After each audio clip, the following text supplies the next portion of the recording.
The live TV, सच सबसे आगे। नमस्कार, द लाइव टीवी देख रहे हैं आप। मैं हूं हर्षिता सिंह आपके साथ। एक बार फिर बीजेपी शासित राज्य से सत्ता का धौंस दिखाने का मामला सामने आया है, जहां चालान काटने पर सीधा दरोगा का ट्रांसफर करा दिया गया।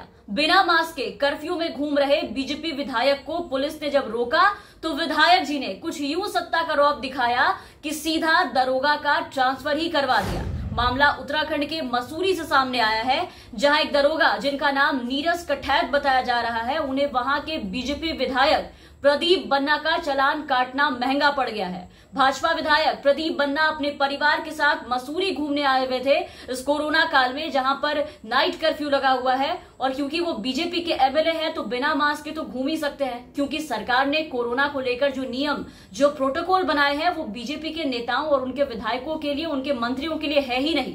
देश में सत्ताधारी इन सबसे कहीं ज्यादा ऊपर है, लेकिन ये बात वहां ड्यूटी पर तैनात पुलिसकर्मी को पता नहीं था और एक बड़ी गुस्ताखी कर बैठे, जो बीजेपी विधायक प्रदीप बन्ना को इतनी बुरी लग गई कि सीधा शिकायत करके उनका रातों रात तबादला करवा दिया गया।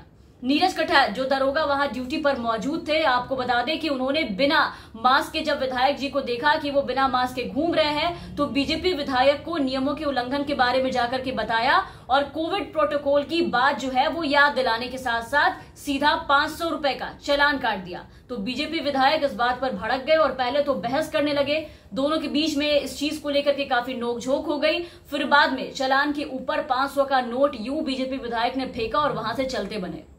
लेकिन इन सब के बाद विधायक ने डीजीपी से मुलाकात की और उसके बाद नीरज कठैत का थाना कालसी में सीधा ट्रांसफर हो गया। तो यही होता है बीजेपी राज में, जब आप ईमानदारी से अपनी ड्यूटी निभाएंगे, सत्ताधारियों के आगे नतमस्तक नजर नहीं आएंगे, शक्ति दिखाएंगे और उनसे जाकर के बहस लगाएंगे, तो तबादला तो होगा ही। क्योंकि सत्ता में आने के बाद सिस्टम से लेकर के प्रशासन तक सब इनकी जेब में चले आते हैं और ये उनको अपने आगे कुछ भी नहीं समझते, जिसपे चाहे उस पर कार्रवाई करेंगे। और ये बीजेपी विधायकों का ऐसा हाल सिर्फ उत्तराखंड में ही नहीं है, बल्कि हर बीजेपी शासित राज्यों में है। मध्य प्रदेश में तो ऐसा हुआ कि बिना मास्क रोकने पर सीधा बीजेपी के 2 नेता गाली गलौज पर उतर आए, लेडी कांस्टेबल से बदतमीजी पर उतर आए, यहां तक कि उन्हें मां बहन की गाली भी दे बैठे थे।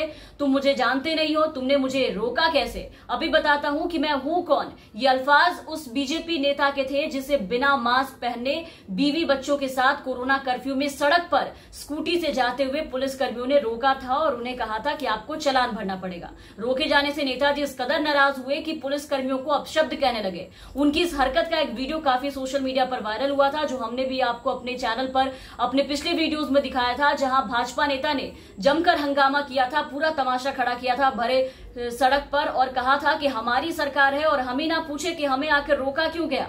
अगर हमारा चालान कटा तो बाद में तुम बहुत पछताओगे।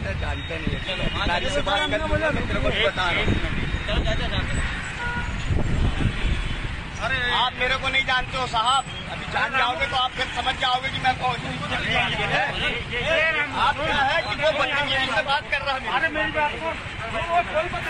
इसके अलावा भी मध्य प्रदेश के जबलपुर में एक ऐसा वीडियो सामने आया था वहां से, जहां बीजेपी के एक नेता ने मास्क नहीं पहनने पर पुलिस द्वारा रोके जाने पर जमकर हंगामा किया गया था। रोके गए जो 2 लोग थे वो खुद को बीजेपी सांसद का मीडिया प्रभारी बताकर पुलिस वालों को धमकी पे धमकी दिए जा रहे थे और उसने पुलिस वालों से ये कहा था कि अगर हमारा चालान काटा तो तुम्हारी वर्दी उतरवा दूंगा, चाहे जिसे बुलाना है बुला लो।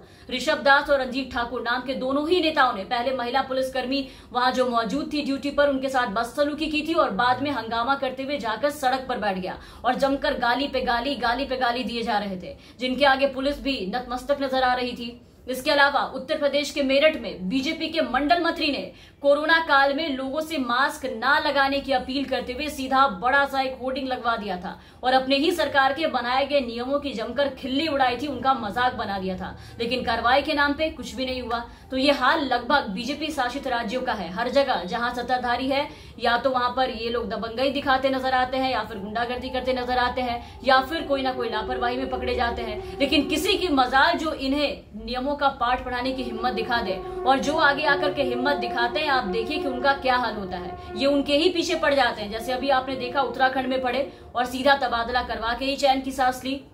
इसके अलावा पिछले साल गुजरात में सुनीता यादव नाम की जो लेडी कांस्टेबल थी, जिनका मामला काफी सुर्खियों में रहा था, आपको याद होगा कि उनके पीछे भी ये लोग काफी बुरी तरीके से पड़े थे, जिन्होंने बीजेपी नेताओं को पानी पिलाकर रख दिया था। पिछले साल कोरोना काल में लगे नाइट कर्फ्यू में जो बीजेपी मंत्री के लाडले बेटे नियमों को तोड़ करके रात में घूमते नजर आए थे, उन्हें ड्यूटी पे तैनात लेडी कांस्टेबल सुनीता यादव द्वारा रोकने पर यह पूरा बवाल मचा था। तो बीजेपी के नेता, मंत्री, विधायक सब खुद को सरकार के नियमों से कहीं ज्यादा ऊपर समझते हैं, क्योंकि सरकार इनकी है और सत्ता का रौब दिखाकर कुछ भी गुंडागर्दी करने की बात कहते हैं। खैर, इस मामले में आपको बता दें कि उत्तराखंड में जो मामला अभी सामने आया है, अब इसके विरोध में कांग्रेस द्वारा राज्य सरकार और वहां पर भारतीय जनता पार्टी के विधायक प्रदीप बन्ना, जिनके खिलाफ प्रदर्शन, जिनकी ये कहानी सामने आई है, उनके खिलाफ प्रदर्शन किया गया है। कांग्रेस नेताओं द्वारा भाजपा सरकार और पार्टी विधायक प्रदीप बन्ना के खिलाफ नारेबाजी की गई।